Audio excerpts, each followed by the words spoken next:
And Mike Gambino joins us from Chestnut Hill this morning on the Bureau Cam at Boston College. And, Coach, first of all, great to have you with us, and we appreciate it, especially on a tough day yesterday. But Pete's mission to combat this disease and fight this disease publicly became such an inspiration, I know, to Boston College and in particular baseball, but really to the ACC and to athletics and sports as a whole. I find that crossover to be very, very unique. Well, thank you guys for having us on and letting us talk about Pete and the Frates family and the freight train and the mission in general. It means a lot. And yeah, the ACC has been instrumental in helping fight from the beginning. Unfortunately, in our conference, there's been multiple teams who the baseball families or the athletic departments have been touched by ALS. Here before Pete, Dick Kelly, an SID, passed away of ALS. Florida State, Chris Combs at NC State, Louisville, Wake Forest. Unfortunately, it's more prevalent than we realize. And the thing that one of Pete's legacies is it just wasn't talked about. ALS as a disease wasn't talked about before Pete. And when you think about it, 27, getting, what is a death sentence? And having your reaction be, and Pete talked about it and he said about it, he was so clear from the beginning, this is a great opportunity. And he talked about, and you heard a little bit in that clip, he saw his youth and his, essentially his relative health until this diagnosis as a platform. He thought it was unacceptable that in the 75 years since Lou Gehrig, we hadn't made any strides. We still had no clue about a cause. We still had no movement towards a cure. And one of Pete's legacies will be, this disease is going to end. We have our ALS game every spring, and it's awesome that these other teams around the league help us and join us. But we all know and believe we want to stop having these ALS games. We want to be talking in the hopefully near future.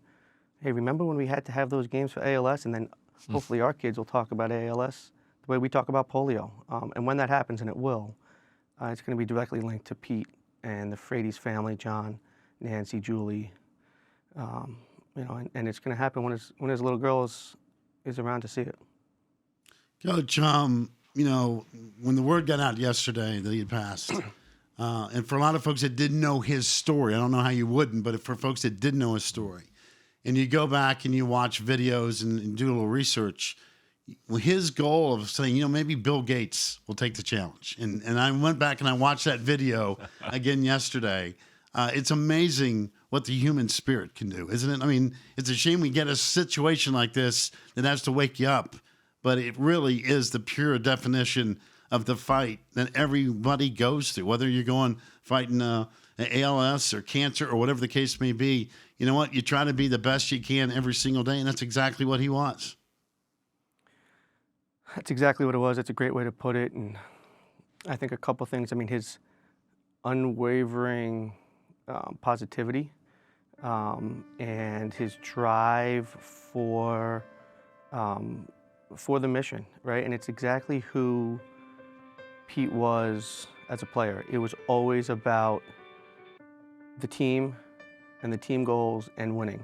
And he now looked at ALS and the ALS community as his new team. And that's all it was, is whatever we have to do. And it's what we are all doing to continue his mission, right? It's not about any of us. It's completely about the mission. And he showed us about what it means to be a leader. And the thing about Pete is when you're a man of character and you live a life of integrity and you have a cause that is just, then people will follow. And that's what we all try to do. We just try to be great followers. Mike, in many ways, his fight also embodies kind of the BC mission.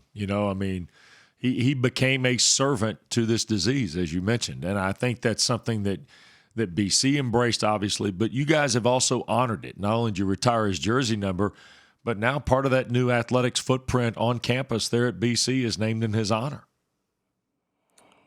Well, a thing about when you're educated by Jesuits, and like Pete was, and Julie, his wife, went to Boston College, and both his parents, John and Nancy, went to Boston College. His sister went to Boston College. The idea of men and women for others just becomes so ingrained into you. And the funny thing about the whole journey with Pete and everything he's done is a lot of people outside of the Boston College community would say, hey, it's great what you guys are doing for Pete. Within the Boston College community, we all just said, this is just what we do. Right? Living, in Pete's case, as a man for others becomes so much a part of who you are. And then he really became the embodiment of a 500-year-old mission dating back to St. Ignatius. And as a Jesuit university, it's about educating all of our students, in this case our student athletes, and helping them be the best version of themselves, but also helping them then take this education and go out and make the world a better place. And Pete has done that. I know he loved the Red Sox, and the video of him going yard at Fenway doesn't get better than that. I mean, seriously, that had to be one of the all-timers for him. All-timers. He did love the Red Sox, and they loved him. I mean, what the Red Sox have done from the beginning, sometimes very quietly to help something, and sometimes very publicly.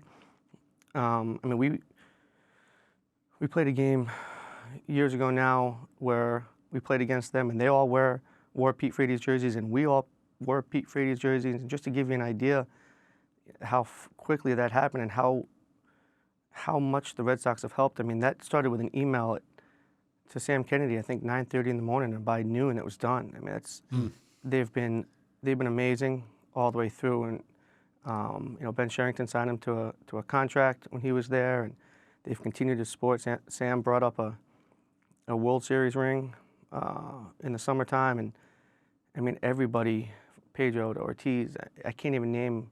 Will Middlebrooks has been somebody from the get-go, has been very tight. And the whole Boston community, it's one of the things, the Boston sports community is really close.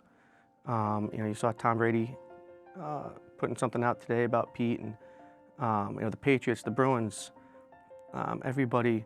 The epicenter of this movement was not just Boston College, but also the Boston sports community. And I know the Freight Train is just so thankful for all the support. Mike, it's interesting. You mentioned, and we talk about people from all over the world that participate in this Ice Bucket Challenge, and I did as I was tagged by somebody, and it worked its way, obviously, around the world, let alone this country. It's amazing that one little piece of social media garnered as much money as it did.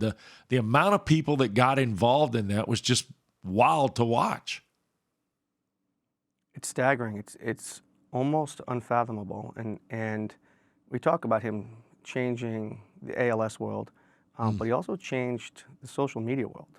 I mean, something as simple as the Donate Now button, which is on Facebook and a lot of social media apps now, that didn't exist before Pete. And really, this idea of using social media, and obviously social media gets a bad rap, sometimes deservedly so, but this idea of using social media as a vehicle for good causes really, kind of exploded because of Pete, and because of, Pat Quinn getting in touch with Pete, introducing the Ice Bucket, start talking about the Ice Bucket, and then Pete and the Freight Train and his network and his friends and his family,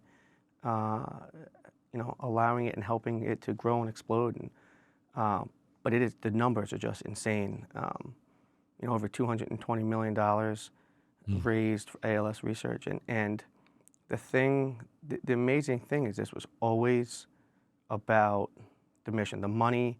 It was not about going to the Frates family or the Frates. It was always going to ALS. And even throughout that, Pete would very quietly, he was always emailing other ALS patients. He was always in touch with them, and he would find out somebody needed a chair or a lift or help with a van, and Pete would be doing what he could to get funds to those people.